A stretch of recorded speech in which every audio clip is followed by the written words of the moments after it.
Hello everyone, Charles Watts here. Welcome back to Inside Arsenal. It is Friday. I hope you're doing well wherever you're watching or listening to this around the world. Thanks for joining me.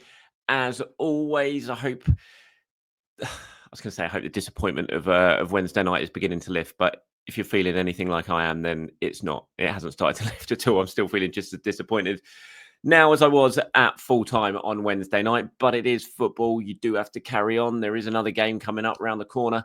Just a couple of days to go now until Arsenal versus Liverpool at Anfield in the Premier League. Still quite a bit on the line for Arsenal in these final three Premier League games as well. Got to get Champions League wrapped up for next season to ensure we're back in that competition and can try and go one further than we did this season. So we'll talk about that game a little bit later on in the show. But I'm going to start today doing a bit of a sort of, I mentioned it yesterday, like in the video I did yesterday, and the show I did yesterday, I kind of just wanted to focus on the game itself, PSG, review it, give my thoughts on it. And I wanted to sort of I wanted to leave the sort of analysis on what happens now. Where do we go from here? What happens with Mikel Arteta? What happens with the club? What's going on in the summer? All that sort of stuff. I wanted to leave it for today because yesterday I just felt like it needed to be about the game. So we're going to look today more at what the after effects of this season is now going to be for Arsenal, what the after effects of the defeat to PSG. What do the club do now? How do they take that next step, which we all want them to take? We all thought they could take this season. They haven't done it.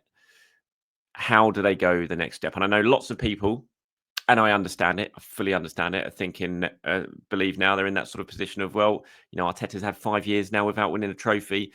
He's got us to this point, but is he the guy who can get us over the line?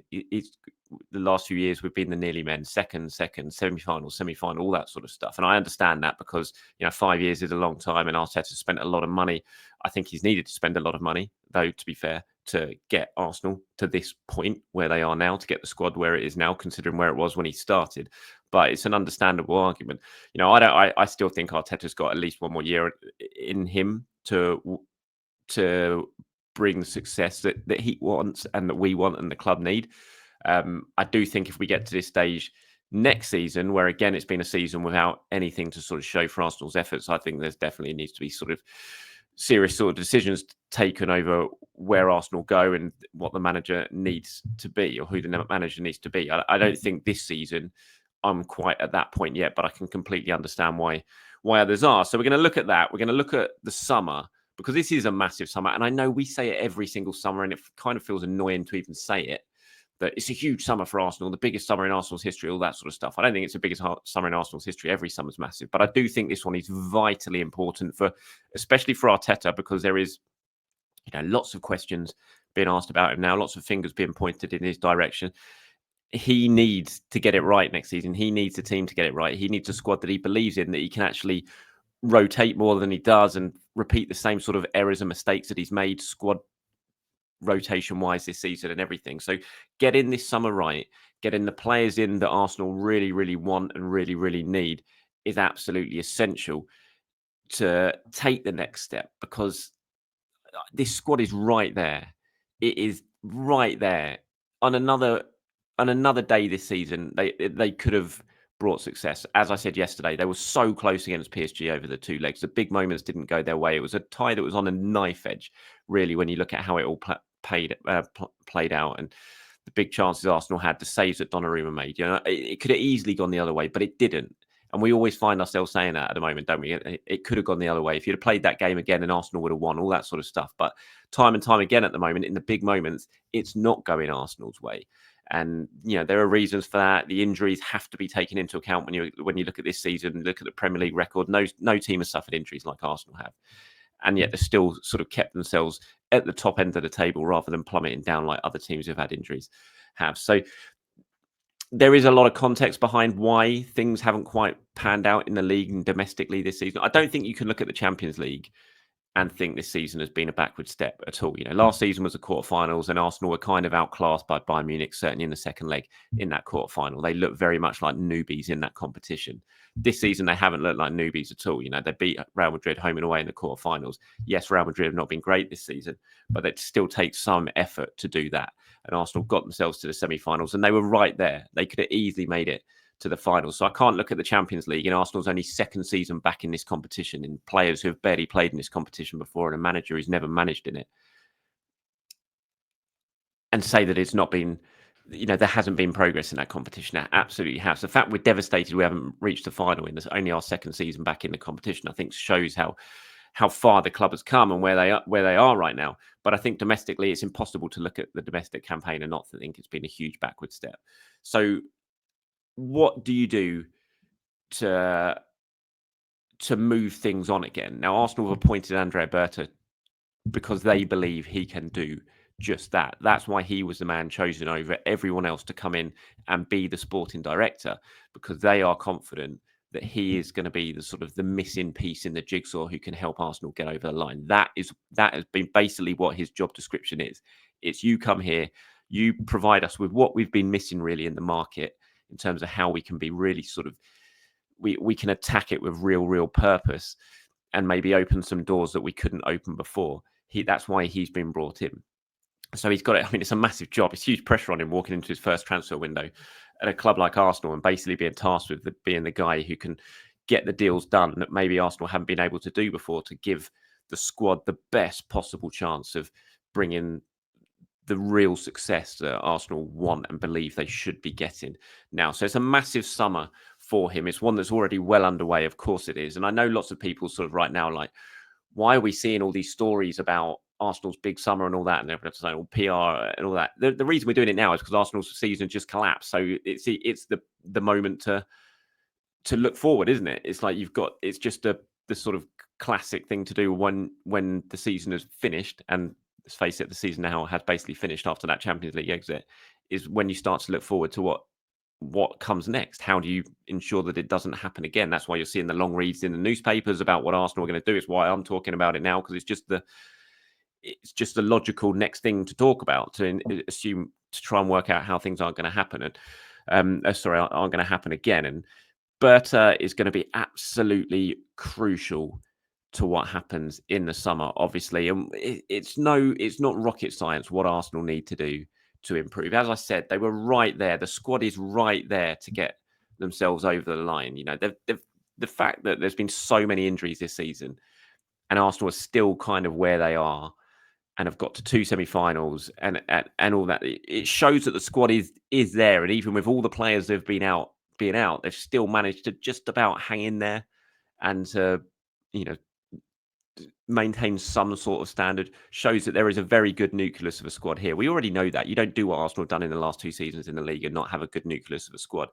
But it's so glaringly obvious what the missing piece or missing pieces are. And this is the summer that it can't be ignored any further. You look at Arsenal's substitutes bench in the 2 semi-finals against Paris Saint-Germain and you compare it to what PSG had. And it just shows that this squad still needs that extra layer of stardust of quality being brought to it, and it's been ignored for the last couple of transfer windows, and that's just a huge error. It was a massive gamble. It didn't pay off, and Arsenal paid the price. They can't afford for that to happen again.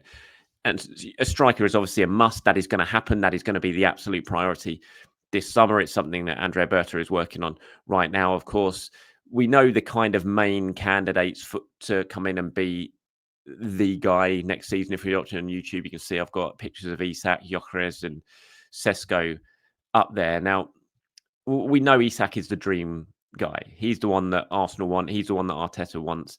If they could just choose who they wanted to get, it would be him. Do I think it's going to happen? No, I don't. My big concern about Isak, and Arsenal, I don't think they've absolutely thrown the towel in on Isak yet. And if there was an opportunity that arose, I think they would try and get it done in the summer. But my big fear is that they've become sort of so obsessed with him that they get drawn into this saga that is just never going to go their way. And suddenly the summer's like halfway gone. And you're still kind of hanging around wondering if you could get Alexander Isak when really you're not going to get him. And so I just really hope there is no sort of, the summer doesn't turn into one of those types of summers when signing a forward. Newcastle aren't going to sell Alexander Isak. I can't see a way that Arsenal will go to the sort of money that would tempt Newcastle into doing business. If Newcastle get Champions League, which they've still got a good chance to do, then it's a moot point. It's not going to happen. So that's my biggest fear when it comes to the forwards, is getting just dragged into this never-ending Alexander Isak summer, and meanwhile Gyökeres goes somewhere, Sesko goes somewhere, and then you're left right at the end of the window scratching around still without a forward. So I just really hope that doesn't happen. Gyökeres and Sesko, to me, it feels like it's going to be one of those two. I'd be surprised if it's not one of those two. And I think both have got their merits. We know that Berta seems to favour Gyökeres, and we know that Arteta seems to favour Sesko. So it will be interesting to see who not really wins that battle, but what how conversations go behind the scenes to lead to Arsenal getting one of those two. I think Gyökeres will probably be the cheaper of the two, given his age. Sesko's had a very good season, to be fair, and a disappointing Leipzig side who have struggled at times this season. He's still got, I think he's up to 25, 26 goals now. Benjamin Sesko, Gyökeres has scored about 8 million. But in the Portuguese league rather than the Bundesliga. I think Sesko fits the bill more in terms of an Arsenal profile and all that sort of stuff. But I think Gyökeres, if you're looking for someone to come in and hit the ground running, I think Gyökeres is that guy. So we know, I would say one of these three players is going to be Arsenal striker next season. And I don't think it's going to be Alexander Isak. So I think it's between Gyökeres and Sesko. And at the moment, I think it's still a bit of a flip of a coin to see who it is. There's definitely been more work done on Sesko. I think if Arsenal choose to go down that route, I think they'll further down the line for that one to be potentially wrapped up quickly in the transfer window. And I think it's so important that Arsenal attack this window with real sort of purpose and intent and get these deals done, especially the priority deals. So the striker deal, which is again why I don't want things to drag on with Isak. You've got to get that striker deal done early. Know who you're signing, sign them, make sure the first day of pre-season, they are there, they go on the tour, and they start to get themselves settled into the team ahead of the start of the new Premier League season. It would be a real shame if they let this one drag on throughout the summer. So yeah, strikers obviously absolutely key. We know the midfield is another area that Arsenal are looking to sort out. Zubimendi is believed to be done. All the conversations I've had, I'm expecting Zubimendi to sign for Arsenal at this point. I'll be surprised if it doesn't happen. Until it's done, you can't say for certain. Until he's signed and he's holding the shirt up and all that stuff, and the contract's done and dusted, and with the lawyers, you can't say for certain. But right now, if you're asking me, is Zubimendi going to sign for Arsenal? I would say yes. And he's going to be replacing Jorginho, who we know is going to be going to Flamengo. So the key thing then is what do you do in midfield? Is Thomas Partey going to stay? If Thomas Partey goes, then I think you probably need to sign another replacement. I don't think you can just have Zubimendi coming in and Jorginho and Partey going out, even though Jorginho has not played that many minutes this season. I think if Partey goes, you sign a replacement. If Partey stays, then you've already got that. You've got two very good players there. So we'll see how talks progress with Thomas Partey, and then it's the other area is improving the forward line with another attacker, not necessarily a striker, but another left winger. Again, Nico Williams is the absolute sort of dream signing for Arsenal. He's one that they put a lot of work into when Edu was here, when Jason Ito was still sort of leading things, and Berta's got good contacts over there. So if Arsenal do get a deal done for Nico Williams this summer, then obviously I think Berta will be absolutely crucial to getting that done. But it is going to be a hard deal to do. We know wages are tough and all that sort of stuff. There are other options. There are options closer to home. Semenyo at Bournemouth, maybe a Eze at Crystal Palace, who you all know I would absolutely love at Arsenal. Brian Mbeumo, but he plays more on the right than he does on the left-hand side. But he's a player who's expected to move. He's been in brilliant form this season, Premier League ready, already in London. There's just a sort of player who could come in, you click your fingers, and he'll be ready to go on the start of next season. I think it's absolutely essential that it's not just one forward. It can't just be one forward. You look at Arsenal's issues this season, you look at the fact that Jesus isn't expected back at the start of next season. I don't think one striker solves things. I think you can't look at the issues Arsenal have had this season and look at the form, the drop-off of Martin Odegaard this season, and not think you need another creative player in either out wide or someone who can drift into the central areas like an Eze or a Xavi Simons or someone like that would improve this squad. Again, I go back to what I said at the start, and I know I'm rambling on this one, but it was always going to be the case on this show, unfortunately, because I'm quite passionate about it all. That I've even forgotten what I was talking about there when I was saying it. But when you talk about sort of Eze and that creative burden and all that sort of stuff, I think it's really, really important that Arsenal do bring in someone who can just help Martin Odegaard, help the forwards. They just don't score enough goals. You look at the key areas the key chances Arsenal missed in the two legs against PSG. It wasn't really the Merino. It wasn't really the forward. It was shots from elsewhere, from your wingers, Martinelli, Trossard, Saka, who missed some of those chances, not necessarily the forward. So I don't think just signing a forward solves all Arsenal's issues. I think it's got to be at least two attackers coming in on top of the midfielder, and we know obviously a goalkeeper is going to happen. And then the key thing is what happens with the contracts as well, because that can't be underestimated how important that is this summer. Sorry. If you're watching on YouTube, you can see a picture I've put up there of Saka, Saliba, and Gabriel. Three of Arsenal's most important players. Hugely important players, all going into the final 2 years of their deal this summer. So while we talk about Berta and how massive his summer is in terms of the work he's going to have to do, players who are going to come in, players potentially who are going to go out, keeping players, signing players to new contract is going to be just so equally important, because you don't want this team breaking up yet. And again, that's why I think this summer's so important, because I don't necessarily think this is the year that we'll start to see this team breaking up. But if next season doesn't pan out the way we want it to, then I think following summer is certainly the summer that we can start to see this team breaking up. So that's so important they get it right here. And these players now need to know they can get over the line at Arsenal. They have to take responsibility for this as well. We're all questioning or pointing the finger at Mikel Arteta. Lots of people are doing that, saying, is he the manager to get Arsenal over the line?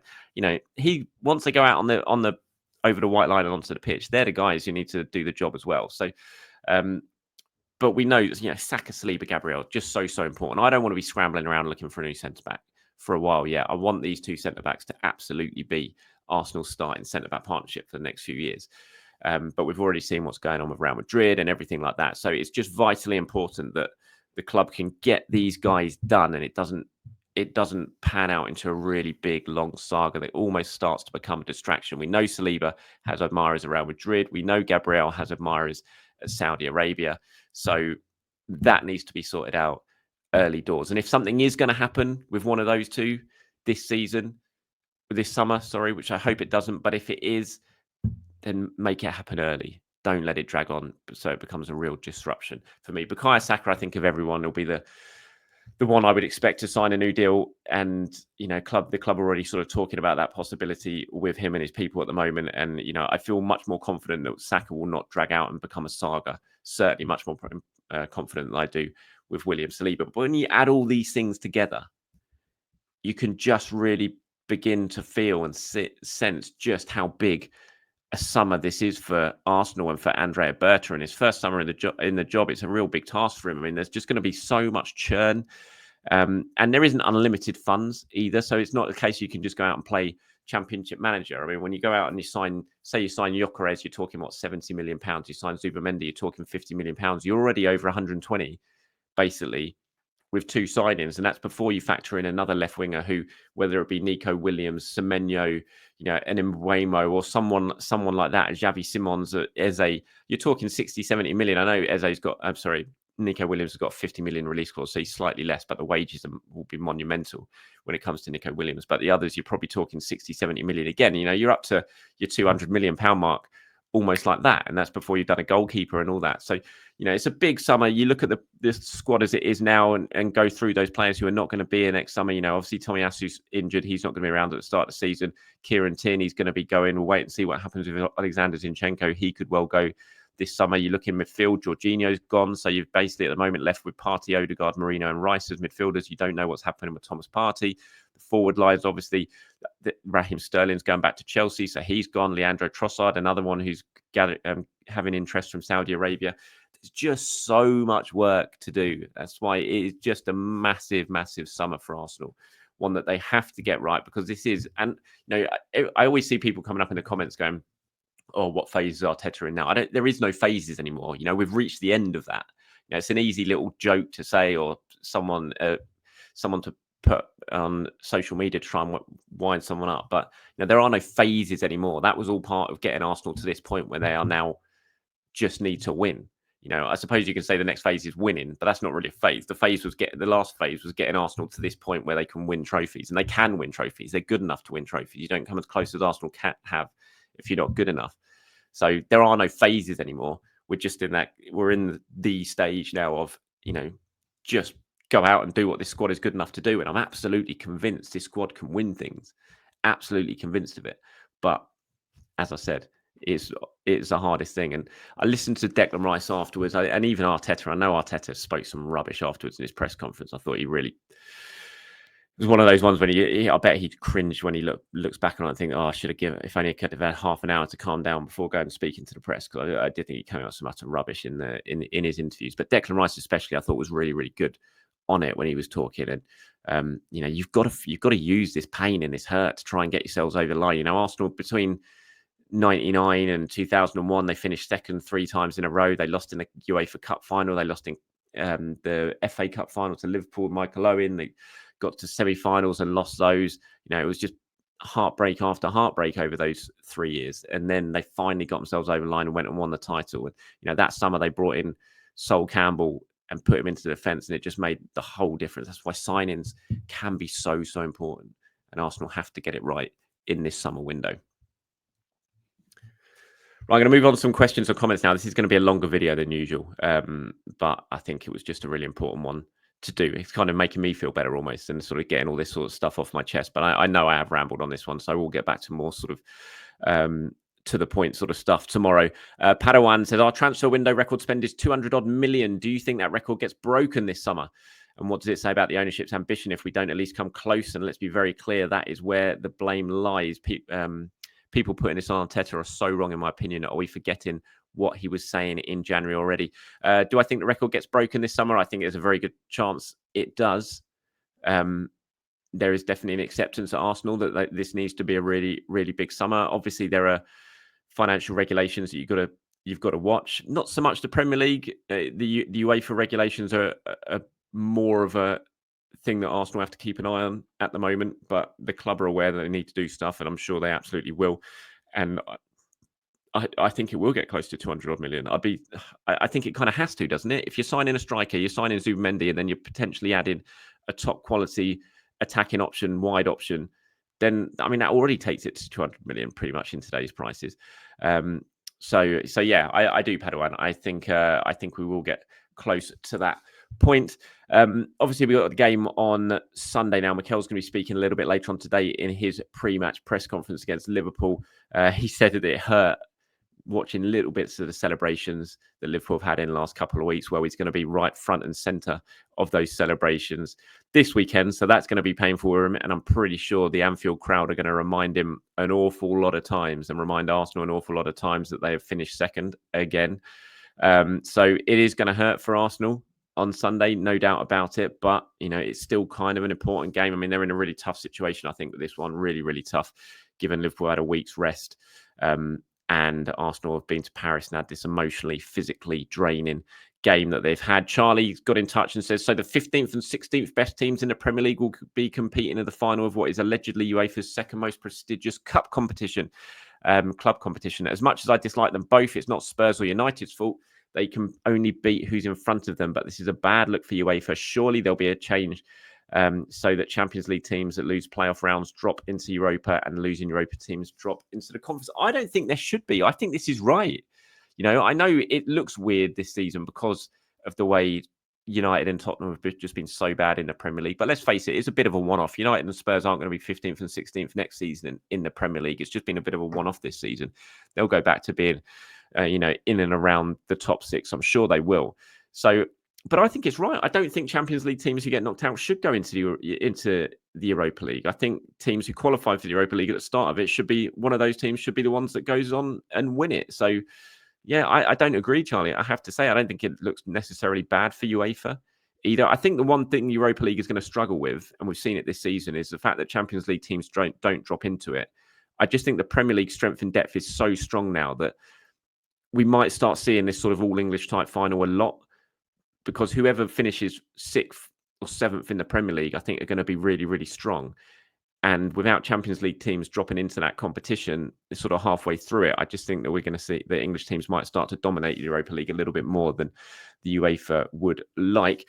Jasper says, hey, Charles, squad depth is absolutely key for us next season. Hopefully the club will learn from this season for having a short squad. Our bench for the Champions League semi-final was shocking compared to the other 3 teams. Hopefully Arteta and Berta can be ruthless in the market. I would personally like us to move for Morgan Rogers, as he could be perfect left winger attacking midfielder option.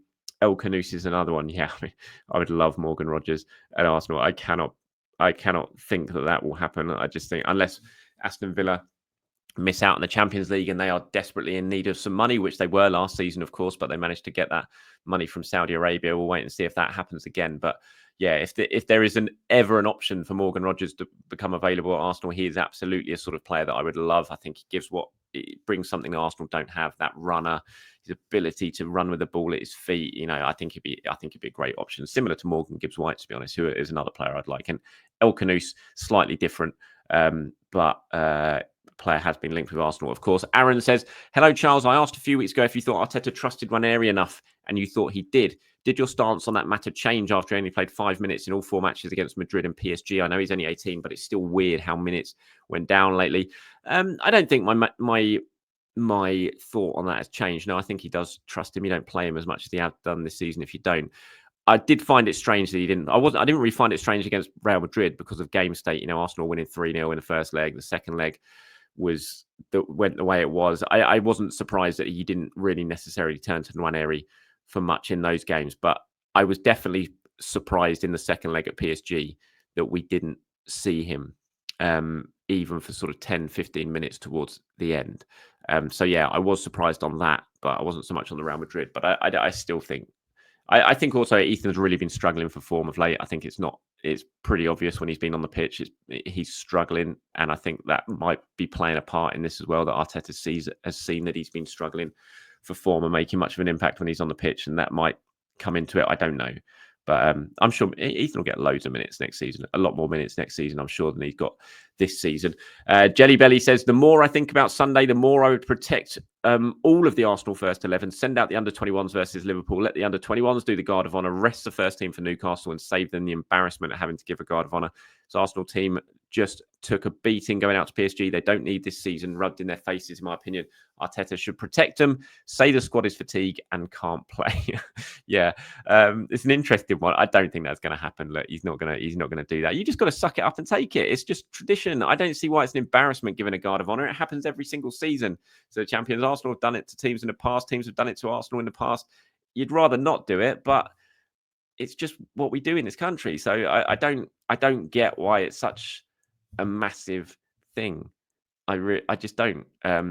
So I don't think you should use it as an embarrassment. I think these players need to use it as fuel to the fire for next season. When they're sitting Liverpool run out and having a clap them, they want to be in the position, a team doing that for them next season. So you've got to use all these things to your advantage, not look at them as an embarrassment, in my view. Finally here, Nostradamus says, the likes of Tierney, Zinchenko and Ranieri will now only be given actual minutes in game time for the final set of fixtures. Absolute disgrace from Mikel Arteta for his incredibly poor man management at squad rotation capabilities. Zinchenko having been an unused sub 22 times this season in all comps, and some games coming on for 1 or 4 minutes.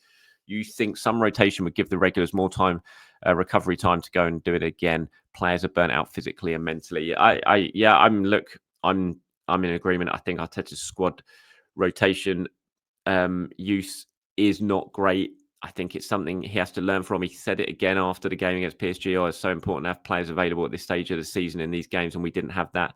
But sometimes you've got to look at yourself, don't you? And I think Arteta definitely could have used some of these players more and given more time to some of his players to have rest. And hopefully when they sit down in the summer and they look back at the injury record this season and try and put a plan together to ensure that can't happen again, because it can't. You cannot have the sort of injuries next season that Arsenal had this season, because if it does, you're not going to win anything. So, hopefully that's what they look at, and he looks at it. He looks at what he's been doing, and he does make little changes to that next season. Right, that's it from me, everyone. I've got up to nearly half an hour on this, so yeah, very sorry for that. Slightly longer, well, much longer than I thought it was going to be when I started off, but sometimes you've got to get some things off your chest, and I feel a little bit better now after that. So thanks for watching. Thanks for listening. And I'll be back tomorrow to do it all over again. See you later. Bye-bye.